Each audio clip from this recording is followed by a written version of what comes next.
이번 분석을 시작하기 앞서 투자 판단의 최종 책임은 투자자 본인에게 있다는 점을 명확히 말씀드립니다. 저희는 단순 참고용 정보나 분석을 제공할 뿐 특정 종목이나 섹터에 대해 매수나 매도를 절대 추천하는 것이 아닙니다. 자, 오늘 우리가 함께 깊이 파고들 주제는요. 비트코인 채굴, 그리고 인공지능, AI. 정말 현 시대 가장 뜨거운 두 기술의 교차점에서 아슬아슬하게 줄타기를 하고 있는 기업입니다.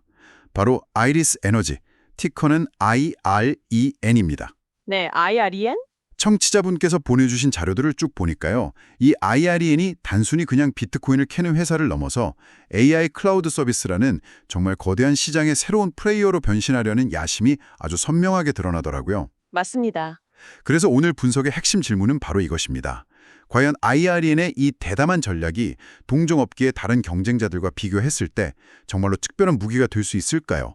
그리고 그 길에는 또 어떤 기회와 어쩌면 함정이 숨어 있을지 한번 자세히 들여다보겠습니다. 네, 아주 정확한 질문을 던져주셨습니다. 오늘 바로 그 질문에 대한 답을 찾기 위해서 IREN을 돋보기 아래에 딱 놓고 여러 경쟁자들과 아주 입체적으로 비교 분석을 해볼 겁니다. 경쟁자들이요? 어떤 회사들이 있죠? 일단 AI 데이터 센터 분야에서 이미 자리를 꽉 잡고 있는 강자, 어플라이드 디지털 티커 APLD가 있고요. APLD. 그리고 IREN이랑 좀 비슷한 하이브리드 모델을 따라가는 테라울프, 티커 WULF가 있습니다. WULF, 테라울프. 네, 그리고 마지막으로 비트코인 채굴이라는 한 우물만 정말 깊게 파원 전통의 강자죠. 클린스파크, 티커 CLSK까지. CLSK. 이 회사는 유명하죠. 네, 유명하죠. 그래서 오늘이 네 회사의 사업 모델부터 시작해서 AI 실행력, 그리고 핵심 기반이 되는 전력 인프라, 재무 성적표, 그리고 투자 관점에서 가장 중요한 거죠. 위험과 보상의 균형점까지 아주 샅샅이 훑어보면서 청취자분께서 이 산업의 전체 판도를 머릿속에 명확하게 그리실 수 있도록 도와드리겠습니다. 좋습니다. 그럼 각 회사의 정체성, 그 본질이라고 할 수 있는 핵심 사업 모델부터 한번 해부해보죠. 겉보기에는 다들 데이터 센터 짓고 비트코인 채굴하고 다 비슷비슷한 사업을 하는 것 같은데 청취자분께서 주신 자료를 보니까 속을 들여다보면 각자 생존 방식이 완전히 다르더라고요. 바로 그 지점이 정말 각 기업의 운명을 가르는 첫 번째 갈림길이라고 할 수 있습니다. 그런가요? 네. 먼저 오늘의 주인공이죠. 아이리스 에너지, IIN부터 보면요. 이들의 전략은 한마디로 딱 정리해서 듀얼 플레이입니다. 듀얼 플레이요? 네. 그러니까 양쪽을 다 노린다? 이런 말씀이시죠? 네, 맞습니다. 저렴한 재생에너지를 기반으로 해서 비트코인 채굴이라는 기존의 캐시카우는 계속 유지를 하는 거예요. 돈 나오는 구멍은 그대로 두고요? 그렇죠. 그러면서 동시에 여기서 확보한 인프라랑 노하우를 발판 삼아서 고성능 컴퓨팅, HPC, 그러니까 AI 클라우드 서비스로 전력 질주를 하고 있는 거죠. 말 그대로 암호화폐 시장의 그 폭발적인 상승 가능성, 그리고 AI 인프라 시장의 구조적인 성장, 이 두 마리 토끼를 동시에 잡겠다는 거군요. 와, 굉장히 야심찬 전략인데, 근데 보통 이런 전략은 두 마리 토끼 잡으려다가 둘 다 놓치는 경우도 많지 않습니까? 정확히 보셨습니다. 바로 그래서 고위험, 고수익 구조를 갖게 되는 겁니다. 이런 아이렌과 거의 정반대의 길을 걷는 곳이 바로 어플라이드 디지털, APLD입니다. APLD요? 네, 이들은 스스로를 AI 인프라 순수 플레이어라고 불러요.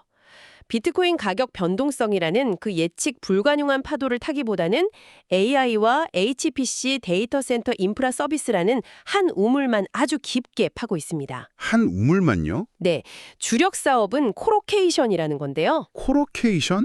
그건 좀 생소한데요. 이게 쉽게 말해서 데이터 센터계의 에어비앤비라고 생각하시면 딱 맞습니다. 에어비앤비요? 비유가 아주 명쾌하네요. 그렇죠. 고객사들이 직접 건물 짓고 전기 끌어오고 냉각시설 설치하고 이런 복잡한 거 대신에 APLD가 모든 걸 완벽하게 갖춰놓은 공간에 그냥 서버 장비만 딱 들고 와서 입주하는 거죠. 그러니까 그냥 안정적으로 월세를 받는 건물주 같은 그런 모델이군요. 맞습니다. 바로 그거죠. 그래서 APLD의 가장 큰 특징이 바로 장기 계약에 기반한 아주 안정적인 매출입니다. 비트코인 가격이 폭락을 하든 폭등을 하든 APLD의 임대료 수입은 거의 영향을 받지 않아요. 흔들림이 없겠네요. 네, 청취자분 자료에서도 이 모델을 부동산 투자 신탁, 그러니까 리트와 유사한 안정성을 추구한다, 이렇게 평가하고 있습니다. 그렇군요. 아이렌이 변동성은 크지만 뭐랄까 홈런을 노리는 4번 타자 같다면 APLD는 매 경기 안타를 쳐서 꾸준히 출루하는 1번 타자 같은 그런 느낌이네요. 비유가 아주 정확합니다. 그럼 나머지 두 회사 테라울프, WLLF랑 클린스파크, CLSK는 어떤 선수들입니까? 그 두 회사는 아이렌과 APLD 사이 그 어딘가에서 자기 자리를 찾고 있는 모습입니다. 테라울프, WLF는 추격하는 하이브리드라고 볼 수 있어요. 추격하는 하이브리드. 네. 비트코인 채굴이 여전히 사업의 중심축이긴 한데 아이렌처럼 HPC 분야로의 확장을 아주 적극적으로 모색하고 있죠. 특히 플로이드 스택이라는 회사랑 파트너십을 맺고 HPC 클러스터를 구축하는 등 선두주자인 아이렌의 발자취를 아주 빠르게 따라가고 있습니다. 아이렌을 벤치마킹하는 거군요. 그렇죠. 반면에 클린스파크, CLSK는 전통적 채굴 강자의 신중한 관망 단계에 있습니다. 관망이요? 네, 여전히 사업의 거의 모든 것이 비트코인 채굴에 맞춰져 있고요. AI 인프라 사업은 우리도 한번 해볼까 하고 이제 막 검토하는 정말 아주 초기 단계라고 보시면 됩니다. 수익 구조가 비트코인 시세에 절대적으로 묶여 있는 거죠. 와, 사업 모델만 들어봐도 각자의 생존 방식이 정말 다르네요. 아이렌은 두 개의 전장에 동시에 뛰어든 모양새인데 근데 결국 두 전장 모두의 핵심 동력은 AI 아닙니까? 이제는 정말 말로만 AI를 외치는 게 아니라 실제로 전쟁터에서 누가 더 강력한 무기를 가지고 있는지 그게 궁금해지네요. 바로 그 지점입니다.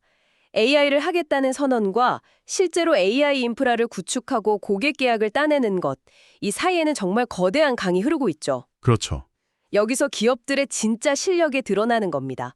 그리고 청취자분께서 보내주신 자료에서 아주 흥미로운 지점을 발견했는데요.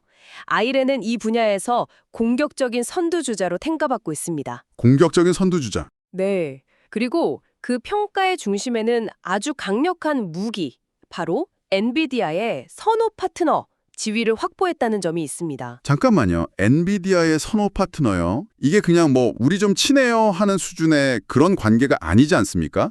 지금처럼 모두가 엔비디아 GPU를 구하지 못해서 아우성인 이런 공급 대란 속에서 이 지위가 구체적으로 어떤 의미를 갖는 건가요? 그게 바로 아이렌의 히든 카드입니다. 지금 AI 시장은요, 사실상 엔비디아 GPU 쟁탈전이라고 봐도 무방합니다. 그렇죠. 없어서 못 파니까요. 네. 특히 최신 칩인 H112 같은 모델은 정말 돈이 있어도 못 구하는 상황이거든요. 이런 시장에서 선호 파트너라는 건 다른 경쟁사들보다 먼저 더 안정적으로 그리고 더 많은 물량을 확보할 수 있는 우선 입장권을 손에 쥔 것과 같아요. 와, 우선 입장권이요? 네. 이건 정말 돈 주고도 못 사는 절대적인 경쟁 우위라고 할 수 있죠. 실제로 아이렌은 이미 H11과 차세대 H200 GPU를 합쳐서 1896개를 확보했거나 계약을 확정한 상태고요. 2026년까지 대규모 추가 확장을 계획하고 있습니다. 와, 그건 정말 엄청난 무기네요. 줄 서서 기다리는 사람들 옆으로 그냥 하이패스를 쌩하고 통과하는 그런 느낌이군요. 정확한 비유입니다. 그렇다면 이미 이 분야의 강자라는 APLD는 어떻습니까? 규모 면에서 아이렌과 비교가 되나요? APLD는 검증된 기존 강자의 면모를 보여주죠. 아이렌이 이제 막 잠재력을 터뜨리려는 뭐랄까 무서운 신예라면 APLD는 이미 여러 시즌 동안 자신의 가치를 증명한 베테랑이라고 할 수 있습니다. 구체적인 성과가 있나요? 네. 구체적인 성과를 보면 400메가와트 규모의 폴라리스 포지1이라는 데이터 센터 캠퍼스가 이미 100% 임대가 완료됐습니다. 100% 완료요? 네. 그런데 정말 놀라운 건 계약의 내용입니다. 이 계약 하나로 앞으로 약 15년간 무려 110억 달러, 우리 돈으로 거의 15조 원에 가까운 계약 임대 매출을 확보했다는 겁니다. 예. 15년간 110억 달러요? 잠깐만요. 그건 거의 일부 국가의 국방 예산 수준인데요? 그렇죠. 엄청난 금액이죠. 근데 기술이 이렇게 눈 깜짝할 사이에 변하는 AI 시장에서 15년짜리 장기 계약이 오히려 미래의 발목을 잡는 족쇄가 될 수도 있지 않을까요? 예를 들어 한 5년 뒤에 완전히 새로운 컴퓨팅 기술이 나오면 APLD는 그냥 구식 인프라를 가진 회사가 되는 것 아닙니까? 와, 굉장히 날카로운 지적이시고 실제로 시장의 일부 우려이기도 합니다. 아, 그런가요? 네. 하지만 반대로 생각하면 이 장기 계약이 APRD의 가장 큰 방패가 됩니다. 이 예측 가능한 거대한 현금 흐름 덕분에 대규모 인프라 확장에 필요한 자금을 은행에서 훨씬 유리한 조건으로 조달할 수가 있어요. 아, 안정성이 있으니까. 그렇죠. 기술 병화에 대응하기 위한 재투자 여력도 바로 여기서 나오는 거고요. 즉, 변동성을 감수하고 최신 기술을 쫓는 IDM과는 달리 APRD는 안정성을 바탕으로 꾸준히 다음 단계를 준비하는 전략을 택한 겁니다. 그렇군요. 그럼 울프와 CLSK는 이 AI 무장 경쟁에서 어느 정도 수준인가요? 어느 정도 규모의 인프라를 갖췄는지에 대한 그런 가시적인 성과는 아직 미미한 편이고요. 그렇군요. CLSK는 더 초기 단계입니다. AI 인프라 서비스를 포트폴리오에 넣을지 말지 뭐랄까 이제 막 고민하는 수준에 가깝다고 보시면 됩니다. 알겠습니다. 결국 AI 실행력만 딱 놓고 보면 엔비디아와 손잡은 아이렌 그리고 거대 장기 계약을 따낸 APLD가 양강 구도를 형성하고 있는 거군요. 네, 현재로서는 그렇습니다. 그런데 이 모든 GPU를 돌리려면 결국 전기 먹는 하마들을 감당해야 한다는 거잖아요. 여기서 각 회사의 기반 인프라, 즉 전력 확보 능력이 정말 중요해지겠네요. 맞습니다. 장기적인 성장 잠재력을 가늠할 수 있는 가장 근본적인 체력이라고 할 수 있습니다. AI 모델을 훈련하고 운용하는 데는 정말 천문학적인 양의 전기가 필요하거든요. 그렇죠. 그리고 이 부분에서는 아이렌이 그야말로 압도적인 스케일을 자랑합니다. 자료를 보면 아이렌은 현재 운영, 건설, 그리고 개발 중인 부지를 모두 합쳐서 총 2.91기가와트에 달하는 대규모 그리드 연결 전력을 확보했습니다. 2.91 기가와트. 와, 숫자가 너무 커서 현실감이 없는데요. 청취자분께서 이해하기 쉽게 혹시 뭐의 비유를 좀 해주실 수 있나요? 예를 들어 뭐 서울시 전체가 쓰는 전력량이라던가 그런 식으로요. 아, 좋은 질문입니다. 2.91기가와트는요, 우리나라의 최신 대형 원자력 발전소 2기의 발전 용량과 맞먹는 엄청난 규모입니다. 원전 2기요? 네, 웬만한 도시 하나를 통째로 밝힐 수 있는 그런 전력인 거죠. 특히 핵심 거점인 텍사스의 스윗 워터 허브를 중심으로 북미 전역에 걸쳐서 이런 인프라를 구축하고 있고요. 와. 그런데 아이렌의 차별점은 단순히 규모에만 있는 게 아닙니다.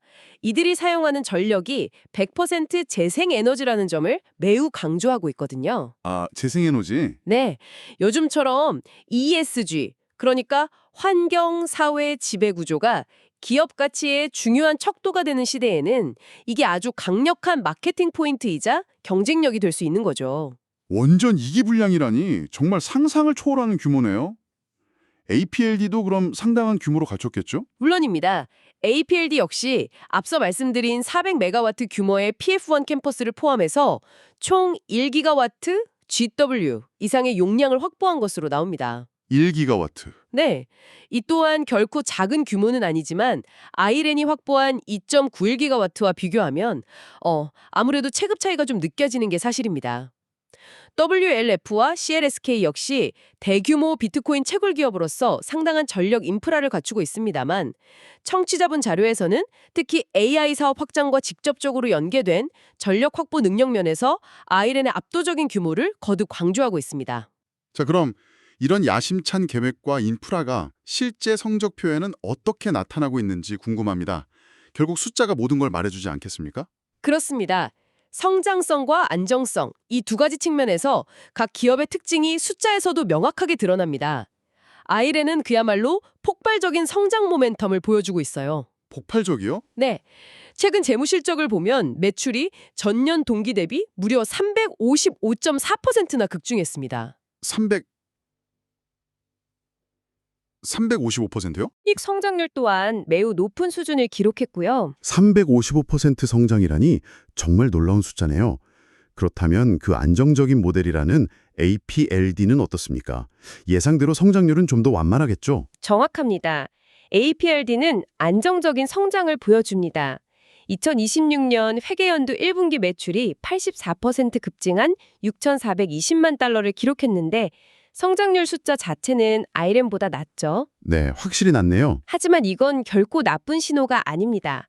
오히려 APLD의 사업 모델이 장기 계약에 기반해서 얼마나 예측 가능하고 꾸준한 성장을 만들어내는지를 보여주는 증거로 해석할 수 있는 거죠. 폭발적이지만 변동성이 클 수 있는 아이렌의 성장과 상대적으로 낮지만 예측 가능한 APLD의 성장. 정말 투자자의 성향에 따라서 선호가 극명하게 갈리겠네요. 바로 그렇습니다.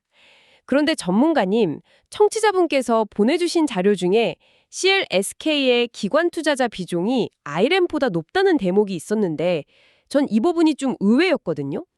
AI 경쟁에서 뒤처지고 있는데 왜 월가의 큰손들은 CLSK를 더 선호하는 걸까요? 바로 그 점이 시장의 속내를 엿볼 수 있는 아주 중요한 단서입니다. 어떤 단서죠? 비록 CLSK가 AI로의 변신은 늦었지만 비트코인 채굴이라는 본업에서는 업계 최고 수준의 효율성과 저비용 구조를 바탕으로 꾸준히 이익을 내왔거든요.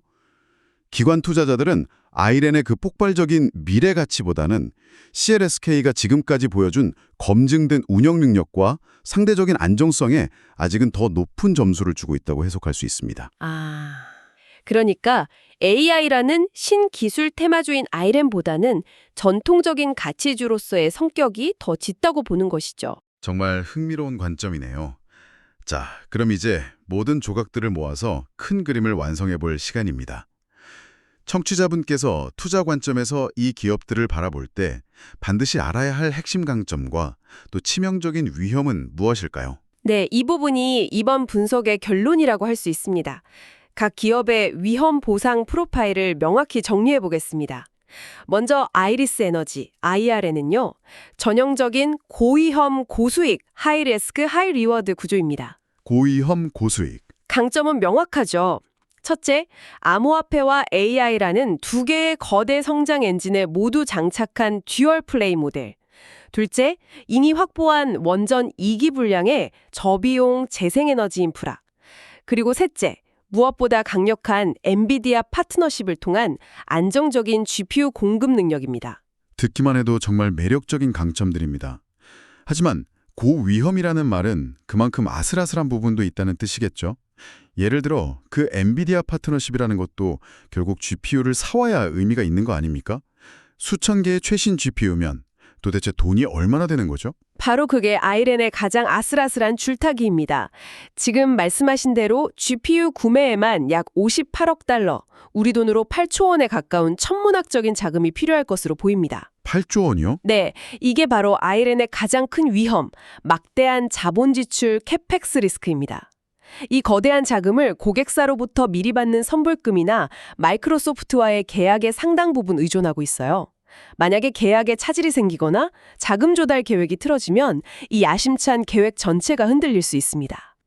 리스크가 정말 크네요. 그렇죠. 여기에 여전히 비트코인 가격 변동성에 노출되어 있고 AI 매출은 아직 초기 단계라는 점까지 고려하면 결국 실행 리스크, 엑스큐션 리스크가 아이렌의 성공과 실패를 가를 가장 큰 변수인 셈입니다. 그렇군요. 그럼 APLD는 반대로 낮은 위험을 가지고 있겠네요. 네, APLD는 검증된 안정성, 하지만 높은 가치평가, Lower Risk Premium Valuation 이렇게 요약됩니다. 강점은 RIIT 모델과 유사한 안정적인 장기 계약 매출, 그리고 AI 데이터 센터 운영에 대한 검증된 전문성이죠. 위험 요소는요? 위험 요소를 굳이 꼽자면 시장이 이미 이런 장점들을 높게 평가해서 주가에 상당한 프리미엄이 붙어 있다는 점입니다. 그래서 추가적인 상승 여력에 대한 부담이 있을 수 있죠. 그럼 이렇게 비유할 수 있겠네요. IRN은 모든 돈을 걸고 월드컵 결승전에서 우승을 결정지을 페널티킥을 차는 선수고 APLD는 누가 이기든 상관없이 안정적으로 경기장 입장권 수입을 챙기는 FIFA 같은 거군요. 와, 아주 적절한 비유입니다. 딱 맞네요. 그럼 월프와 CLSK는요?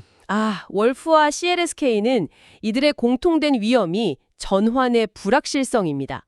월프는 전략적 파트너십, CLSK는 채굴 분야의 효율성이라는 각자의 강점이 있지만 두 회사 모두 AI라는 새로운 게임에 성공적으로 적응할 수 있을지 그 속도와 성공 여부가 아직 미지수라는 거죠. 수익 구조가 여전히 비트코인이라는 단일 변수에 크게 좌우된다는 게 가장 큰 위험이고요. 명확하게 정리가 됩니다. 종합해보면 IRN은 비트코인 채굴 기업들 중에서 AI 클라우드로의 전환을 가장 공격적이고 또 가장 큰 규모로 추진하는 명실상부한 선두주자다. 이렇게 결론 내릴 수 있겠습니다. 정확합니다. 아이렌의 투자 매력은 엔비디아 파트너십, 100% 재생에너지, 3기가와트에 육박하는 전력 용량, 그리고 2개의 거대 성장 시장에 대한 노출. 이 4가지 핵심 요소에서 나온다고 볼 수 있습니다. 네. 하지만 청취자분께서 반드시 기억하셔야 할 점은 주가의 변동성이 여전히 매우 높다는 것입니다. 향후 몇 분기 동안 이 거대한 AI 프로젝트를 계획대로 얼마나 빠르게 실행하는지, 그리고 그 과정에서 8조 원에 달하는 막대한 자금을 얼마나 안정적으로 조달하는지, 이게 주가의 향방을 결정할 가장 중요한 관전 포인트가 될 겁니다. 결국 APLD가 검증된 안정성을 시장에 보여주는 반면 아이렌은 더 높은 성장 잠재력을 무기로 더 큰 실행 리스크를 감수하라고 투자자들을 설득해야 하는 그런 구도군요. 그렇습니다. 바로 그 지점에서 청취자분께서 스스로에게 던져볼 만한 마지막 질문을 하나 남겨드리고자 합니다. 어떤 질문이죠? 거대한 AI 모델들이 기하급수적으로 늘어나는 전력과 데이터 센터를 요구하는 미래에 시장은 과연 비트코인 채굴의 기반 위에 AI 인프라를 수직 계열화한 아이렌의 고성장 모델에 더 높은 가치를 부여할까요? 아니면 어플라이드 디지털, APLD와 같은 순수 인프라 제공업체의 검증된 안정성을 더 선호하게 될까요? 이 질문에 대한 청취자분 나름의 답이 앞으로 이 분야의 진정한 승자를 가려낼 것입니다. 다시 한번 말씀드리지만 투자 판단의 최종 책임은 투자자 본인에게 있다는 점을 명확히 말씀드립니다. 저희는 단순 참고용 정보나 분석을 제공할 뿐 특정 종목이나 섹터에 대해 매수나 매도를 절대 추천하는 것이 아닙니다. 항상 여러분의 성공 투자를 기원합니다. 내용이 좋으셨다면 구독, 좋아요 부탁합니다.